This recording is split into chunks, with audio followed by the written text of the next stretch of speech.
Next we're going to make the ears for Bailey the Beginner Bunny. We're going to start off with a slip knot on our hook. We're then going to chain 2. That's 1, 2, and we're going to make 5 single crochets in the second chain from the hook. So that is 1, 2, 3, 4, and 5, which brings us to the end of round 1. Now you can also do a magic circle with 5 single crochets in it in the place of this, but I prefer to do it with a chain 2. It just gives it a firmer grip and it's easier for beginners to manage. So that is round 1. For round 2 we're going to make 5 single crochets, so that is 1 single crochet in each stitch from round 1. This round can be a little bit tricky, but it's the most difficult round that you'll have to do for this entire toy. So you just go 1 single crochet in each, that's number 1, and then number 2, you'll see it's immediately starting to do our bowl shape. Just make sure that you each time going to the next stitch rather than accidentally making an increase. That's number 3.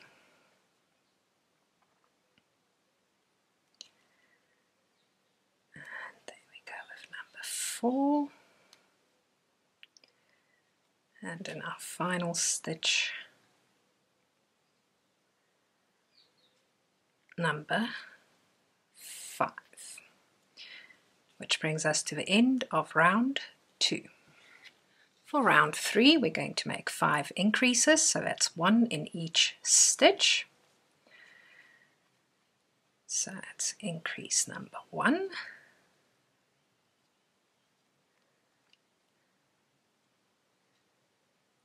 Then increase number 2.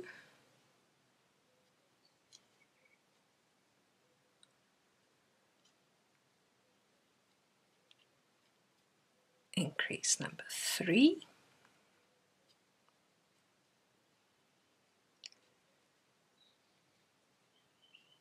increase number 4, and in our final stitch, increase number 5, which brings us to the end of round 3. For round 4 we're going to make 10 single crochets, that is 1 in each stitch. So that's 1, 2, 3, 4, 5, 6, 7, and there goes our electricity. It's number 8, 9, and 10, which brings us to the end of round 4. For round 5 we're going to follow a mini pattern of a single crochet followed by an increase, and we're going to repeat that 5 times. So stitch 1 gets a single crochet, stitch 2 gets an increase. That's our first repetition. Then we get a single crochet followed by an increase.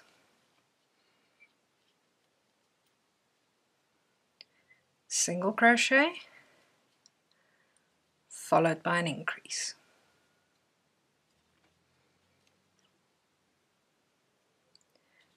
Single crochet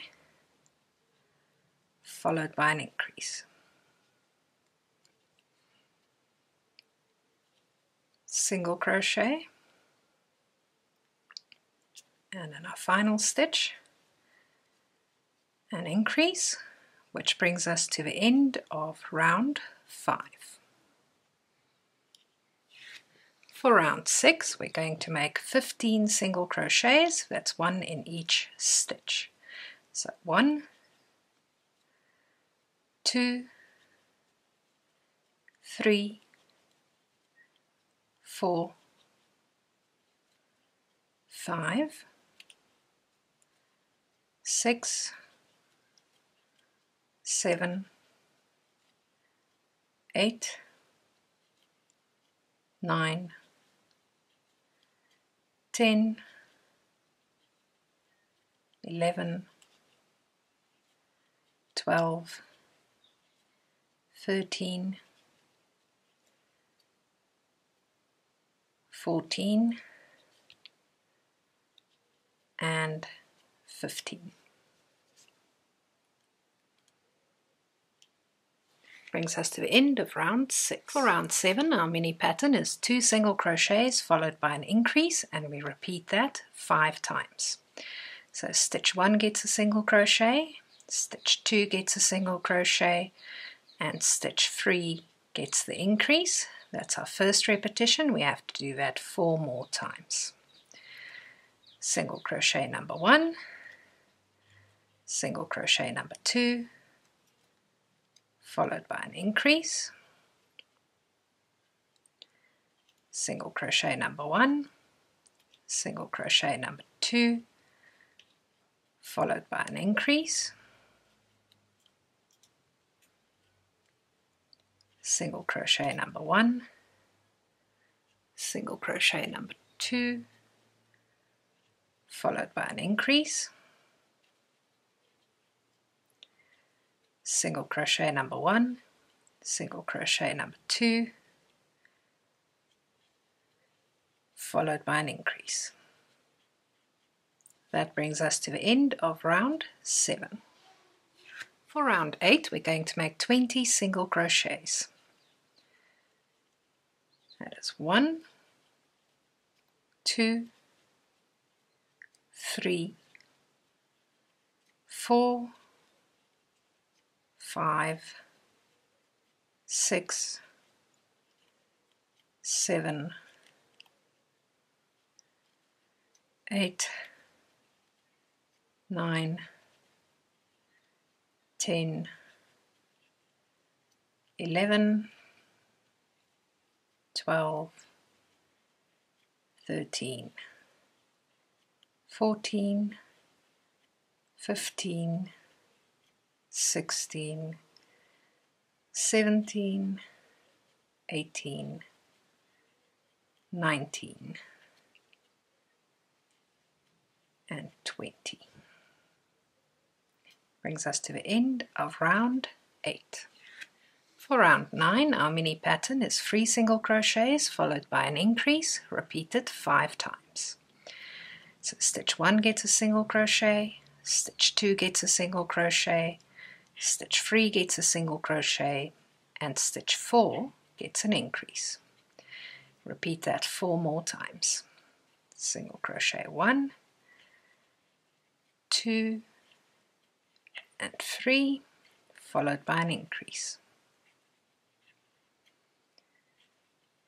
1, 2, and 3, followed by an increase. 1, 2, and 3, followed by an increase. 1, 2, and 3,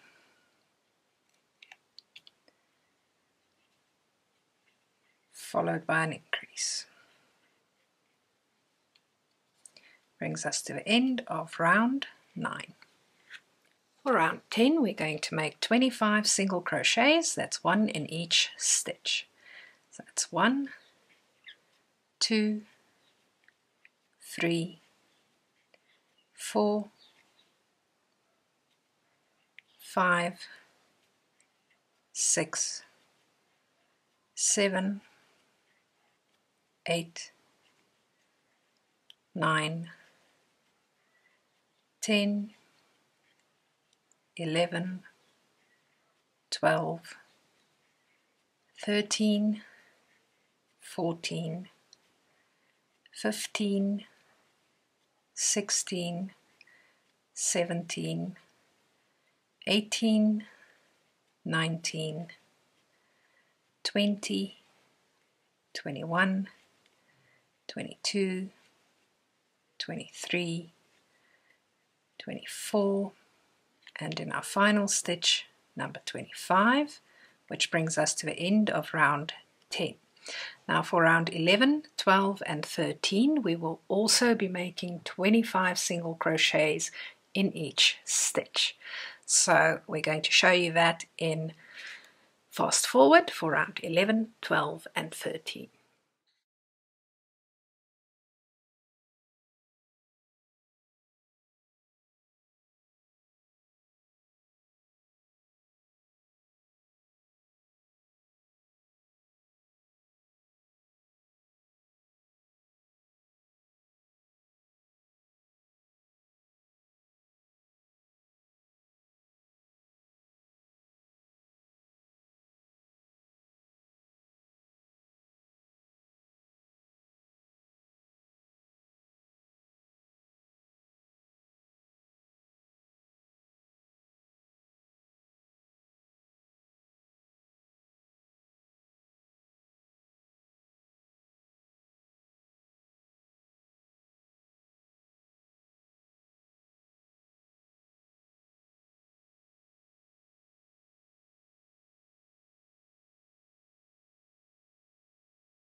For round 14, our mini pattern is 3 single crochets followed by a decrease, and we repeat that 5 times.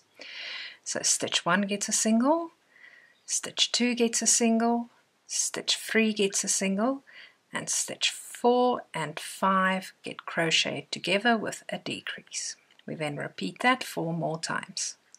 Single 1, single 2, single 3, followed by a decrease. Single 1, single 2, single 3, followed by a decrease. Single 1, single 2, single 3, followed by a decrease.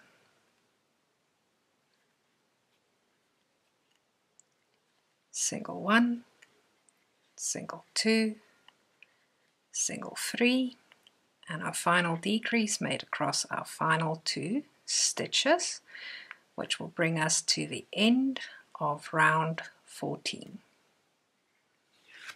For round 15, we're going to make 20 single crochets. That's 1 in each stitch. So that's 1, 2, 3, 4, 5, 6, 7, 8, 9, 10, 11, 12, 13, 14, 15, 16, 17, 18, 19, and 20. Brings us to the end of round 15. For round 16 we're going to do exactly the same thing, making 20 single crochets, one in each stitch. So I'm going to show that to you in fast forward.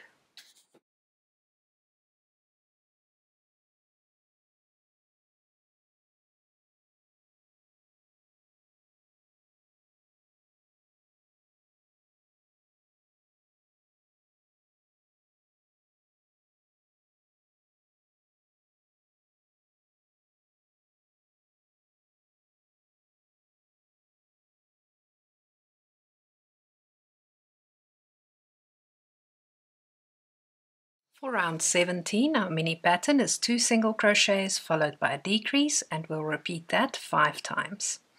So stitch 1 gets a single crochet, stitch 2 gets a single crochet, and stitch 3 and 4 get crocheted together with a decrease. Repeat that 4 more times. Single 1, single 2, followed by a decrease, single 1, single 2, followed by a decrease, single 1, single 2, followed by a decrease,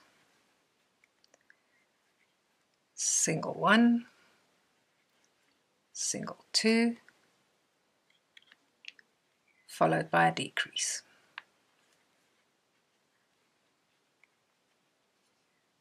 Brings us to the end of round 17.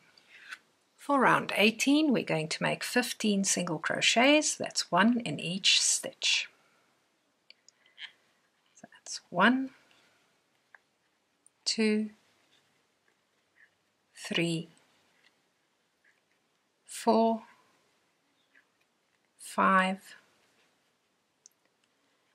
6, 7, 8, 9, 10, 11, 12, 13, 14, and 15.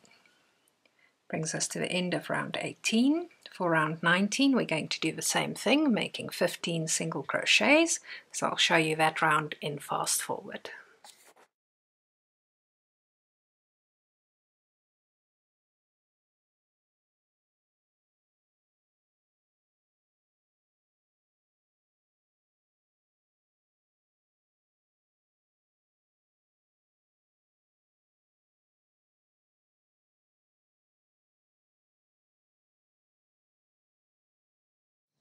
For round 20, our mini pattern is single crochet followed by a decrease, repeated 5 times.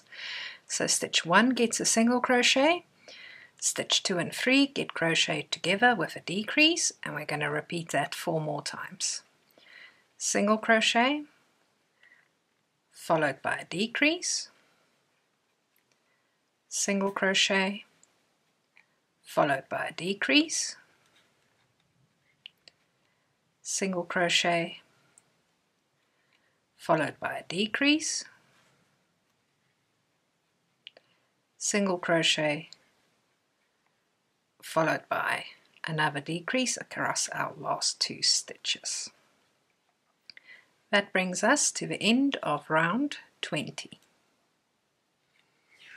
For round 21 we're going to make 10 single crochets, 1 in each stitch. That's 1, 2, 3, 4, 5, 6, 7, 8, 9, and 10, which brings us to the end of round 21. For round 22 we're going to do exactly the same thing, making 10 single crochets, 1 in each stitch, so I'll show you that in fast forward.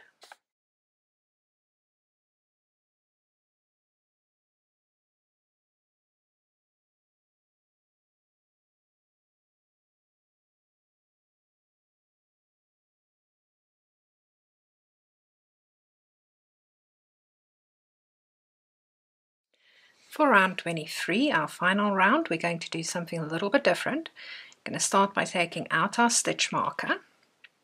We're going to press our ear closed, so at this point where we have finished our previous round is the edge of it. So you're literally just going to press your ear so that the whole thing is folded closed. You can see that gives you a shape of a bunny ear. Now what we're going to do is we're going to crochet across this opening, going through both sides, so the front side and the back side, with single crochets.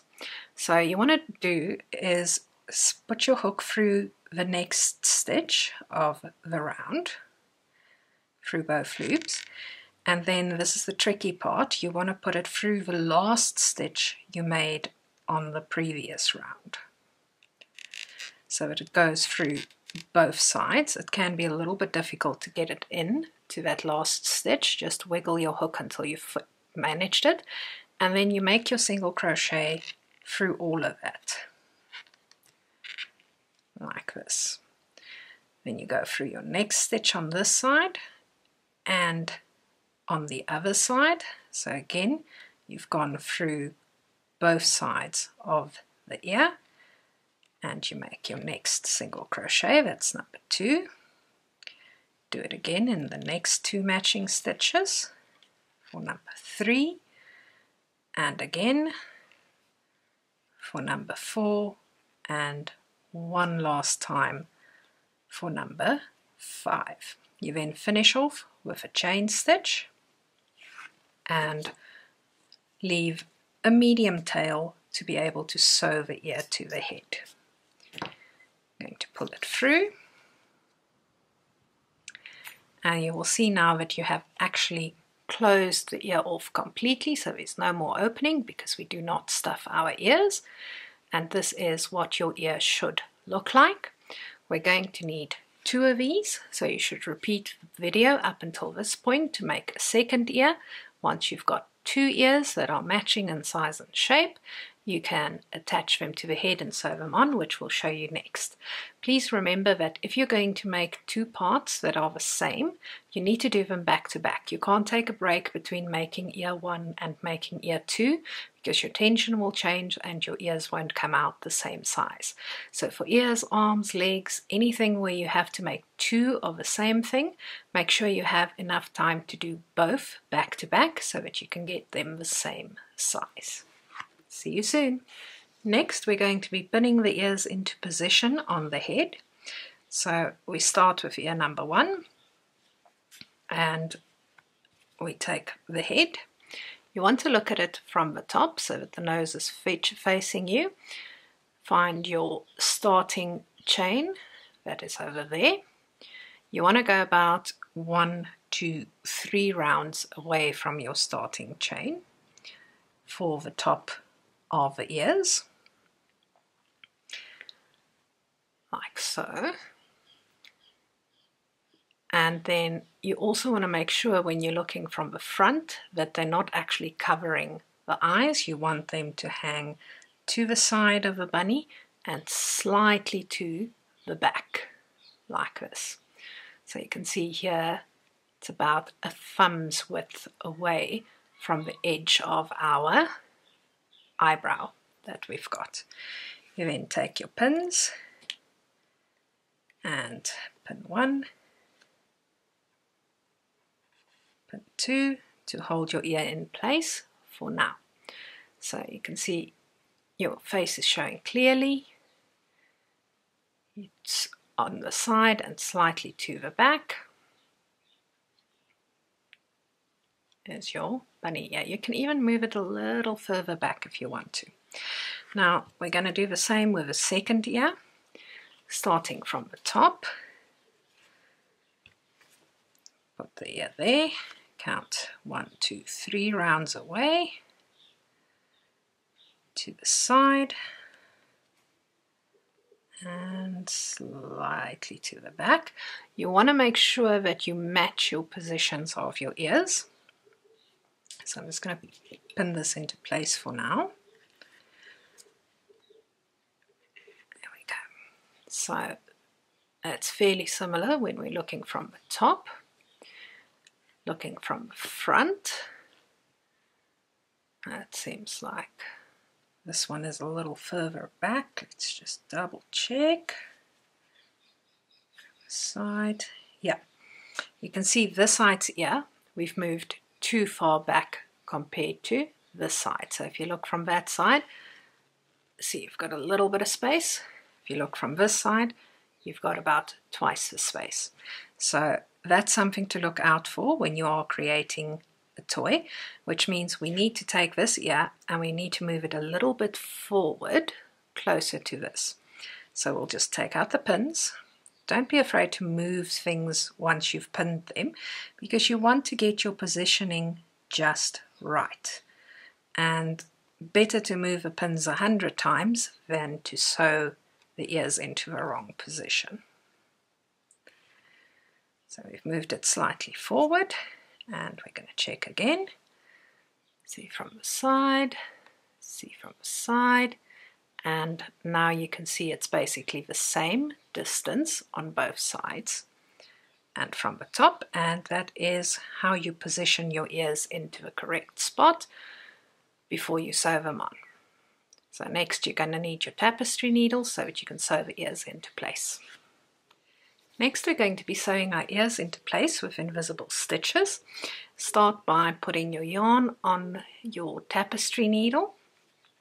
I'm going to start with this ear here.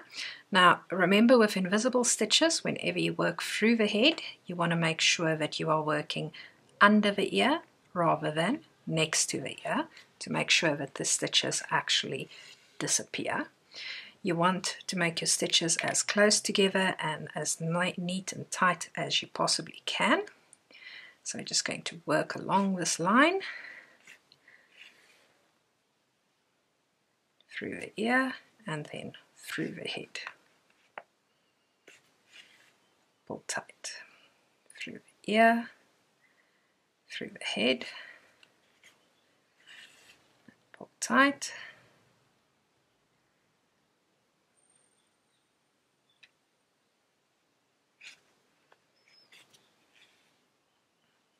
The last one out of the way.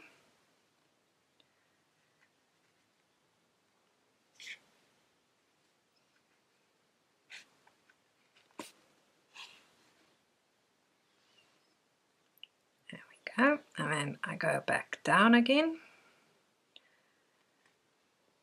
because you'll notice when you watch a little kid playing with a toy, they are always going to be dragging around by the ears if it's got nice long floppy ears.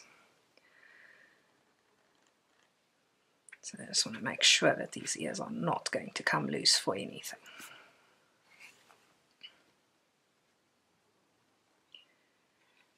I then come out at a random stitch in the middle of the back of the head there. I'm just going to leave my yarn tail hanging there. You can see my ear is now firmly attached. It's not going to come off. We're going to do exactly the same thing with this ear, where we're going to sew from front to back and back to front. We're then going to let it come out in the same hole that this string comes out in. We're going to knot them together, snip it off short, and hide the knot inside the head so that you can't see it, same as we've done before. I'm going to show you that section in fast forward so that you can see how to sew the second ear into place.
Now that we're done sewing on the ears, this is the result that you should have. If you're using a soft yarn, your ears will fall nicely and neatly like that. If you're using a stiffer yarn like me, your ears will stand out a little bit like that. It just depends on the type of yarn that you are actually using. And this is what your result should look like at this point. Coming next will be how to make the arms.